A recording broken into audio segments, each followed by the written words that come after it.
नमस्कार साथियों, ज्ञानदान चैनल पे आपका स्वागत है। मैं शीशफुल यादव। आज हम टॉपिक पढ़ रहे हैं समास। समास का एक पार्ट हमने पढ़ा जिसमें हमने समास की परिभाषा, क्या होता है समास, कौन कौन सी परिभाषाएं थी वो पढ़ी है। एक बार हम उसका रिविजन कर लेते हैं। उसमें हमने 4 परिभाषाएं पढ़ी थी। सम सनम समास है, पदार्थानाम एक ही भवनम समास है। इस तरीके से करके जो सारी एक ही चीज़ हमको बता रही थी कि समास क्या होता है।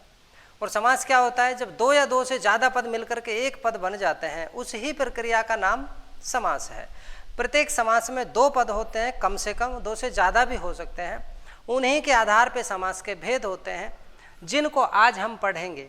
पिछले पार्ट में हमने पढ़ा कि समास में एक समस्त पद होता है, एक विग्रह पद होता है। समास के विग्रह होता है, 2 प्रकार से विग्रह होता है। वो सारी चीज़ें हमने पार्ट नंबर 92 में पढ़ी। अगर आपने नहीं देखा है तो आप वहाँ जा करके देख सकते हैं। आज के पार्ट में हम 2 चीज़ें सीखने वाले हैं। नंबर 1 हम सीखेंगे समास के कितने पार्ट हैं, और नंबर दूसरी चीज़ सीखेंगे कि जब हम समास करते हैं तो वो कौन कौन से सोपान हैं, कौन कौन सी सीढ़ियां हैं, कौन कौन सी प्रक्रियाएं हैं जिसके अनुसार हम समास करते हैं। तो चलो शुरू करते हैं समास के भेद। तो सबसे पहले हमको समझना है समास के भेद अधिकतम किस आधार पर किए गए। तो समास के भेद किए गए पदों के आधार पर।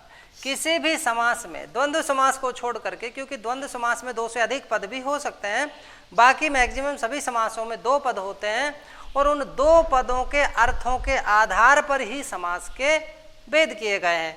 तो वो 2 पद होते हैं जिसमें एक पद पूर्व पद होता है और दूसरा पद उत्तर पद होता है। अब इसको समझते हैं। पूर्व पद क्या है कि जब हम समास करते हैं तो समास करने के बाद जिस पद को पहले लिखा जाता है वो पूर्व पद होता है, और समास करने के बाद जिस पद को बाद में लिखा जाता है उसको उत्तर पद कहते हैं। तो क्लियर हो गया आपके पूर्व पद और उत्तर पद।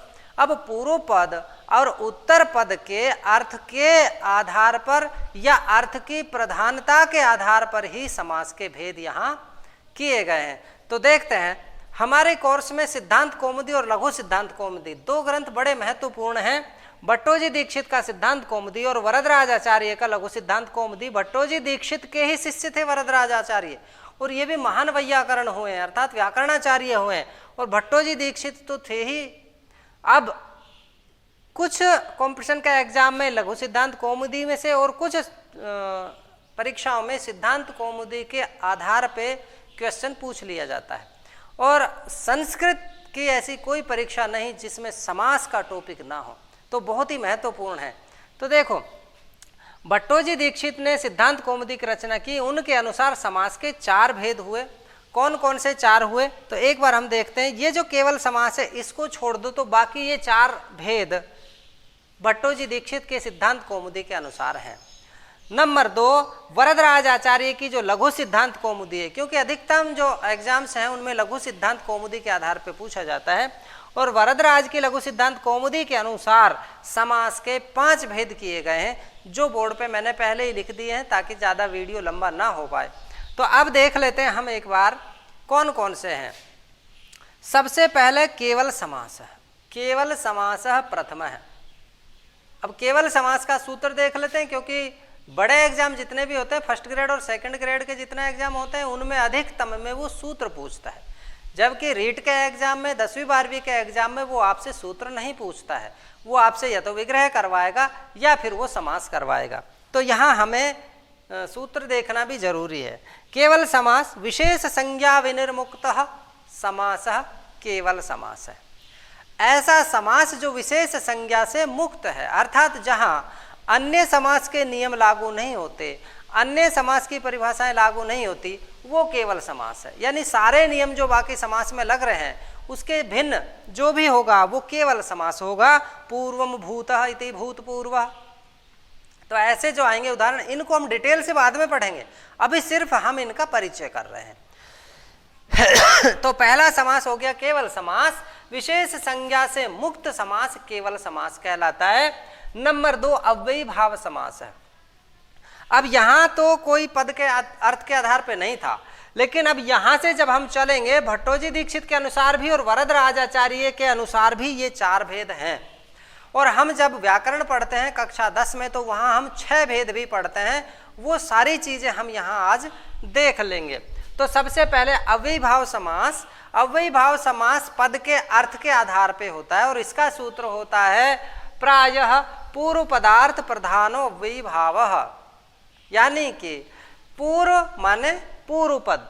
अभी हमने सीखा पूर्व पद और उत्तर पद, तो जहां पूर्व पद के अर्थ की प्रधानता हो वहां अव्ययीभाव समास होता है। और दूसरी चीज समझ लेंगे कि जब वो समस्त पद बनेगा उसके बाद के ही पद हमको देखना है। ये जो पूर्व पद और उत्तर पद लिखे हैं ये समास करने के बाद, यानी जब समस्त पद बन जाएगा उसके बाद का है, पहले का नहीं है। तो यहाँ पूर्व पद के अर्थ की जब प्रधानता होगी तो वहां अव्ययीभाव समास होगा। और अव्ययीभाव समास में पहला पद अव्यय होगा, क्योंकि ये कह क्या रहा है, ये जो इसका नाम है वही है अव्ययीभाव, अव्यय हो जाना, अव्यय का भाव हो जाना। तो जो पहला पद होगा, पूर्व पद होगा, प्रथम पद जो होगा अव्ययीभाव समास का वो अव्यय होगा। दूसरे नंबर पे आता है तत्पुरुष समास। उत्तर पदार्थ प्रधानो तत्पुरुषः, यानी जिस समास के उत्तर पद के अर्थ की प्रधानता हो, बाद वाले पद के अर्थ की प्रधानता हो, वो तत्पुरुष समास होगा। उत्तर पदार्थ प्रधान तत्पुरुष हो गया। तत्पुरुष समास में अब दो भेद होते हैं, एक व्यधिकरण तत्पुरुष और एक समानाधिकरण तत्पुरुष। जब हम तत्पुरुष समास को डिटेल में पढ़ेंगे तो वहां भी हम ये सब चीजें सीखेंगे। यहाँ पे एक परिचय के तौर पे तत्पुरुष समास में व्यधिकरण जब अलग अलग विभक्ति और समानाधिकरण जब दोनों पदों में समान विभक्ति हो, आपस में एक दूसरे का वो विशेषण विशेष से इस तरीके से करके, रूपक करके, इस तरीके से करके जब बनेगा तो वहां एक ही विभक्ति होने पर कर्मधारय समास होगा। यानी तत्पुरुष समास का ही एक भेद कर्मधारय समास है, जो हमने कक्षा 6 में, 7 में, 8 में, 9 में, 10 में पढ़े हैं। 6 समास जब हम पढ़ते हैं वहां एक समास हम पढ़ते हैं कर्मधारय समास। वास्तव में यह कर्मधारय समास अलग नहीं है, बल्कि तत्पुरुष का ही एक भेद कर्मधारय समास है, जिसको समानाधिकरण तत्पुरुष समास भी कहते हैं। ठीक है। दूसरा, कर्मधारय समास का एक भेद द्विगु होता है, क्योंकि कर्मधारय समास में एक पद दूसरे पद की विशेषता बताता है। चाहे पहले पद दूसरे की विशेषता बताए, चाहे दूसरा पद पहले की विशेषता बताए, ऐसी स्थिति में कर्मधारय समास होता है। और यदि वो विशेषणवाची शब्द यानी विशेषता बताने वाला शब्द संख्या हो, जैसे दो पद हैं, दो पदों में एक पद दूसरे पद की विशेषता बता रहा है, तो जो एक पद विशेषता बताने वाला है वो यदि संख्या हो तो वो द्विगु समास होता है। कौन सा समास होगा? द्विगु समास होगा, जब कर्मधारय समास में एक पद संख्यावाची हो। तो कर्मधारय का ही एक भेद हो गया द्विगु। तत्पुरुष का भेद कर्मधारय हुआ और कर्मधारय का उपभेद हो गया द्विगु समास। नेक्स्ट है द्वंद्व समास। उभय पदार्थ प्रधानो द्वंद्वः। जब समास में दोनों पदों के या जितने भी पद हैं उन सभी पदों के अर्थों की प्रधानता हो, वहां द्वंद्व समास होगा। चाहे दो पद हो, एक द्वंद्व समास ऐसा है जहां दो से ज्यादा पद भी हो सकते हैं, 3 पद, 4 पद, 5 पद, जितने भी हो सकते हैं, और वो सारे ही पदों के अर्थों की प्रधानता हो तो वहां द्वंद्व समास होता है। उभय पदार्थ प्रधानो द्वंद्व है। उभय माने दोनों पदों के अर्थों की प्रधानता हो, वहां द्वंद्व समास। और 5वें नंबर पे बहुव्रीहि समास। इसमें बहुत से छात्र बहुव्रीहि करते हैं, या व नहीं है, या वह है, वह बहुव्रीहि, व्रीहि, वह वट वाला वह है, ब नहीं है। तो बहुव्रीहि समास में अन्य पदार्थ प्रधानो बहुव्रीहि।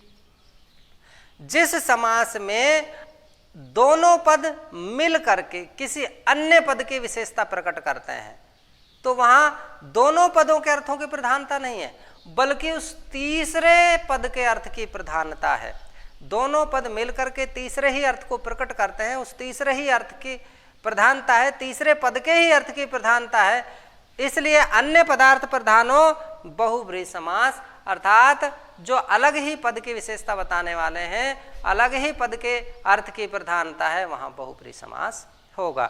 तो यहाँ हमने पढ़ा सिद्धांत कौमुदी के अनुसार केवल 4 समास है, अव्ययीभाव, तत्पुरुष, द्वंद्व और बहुव्रीहि।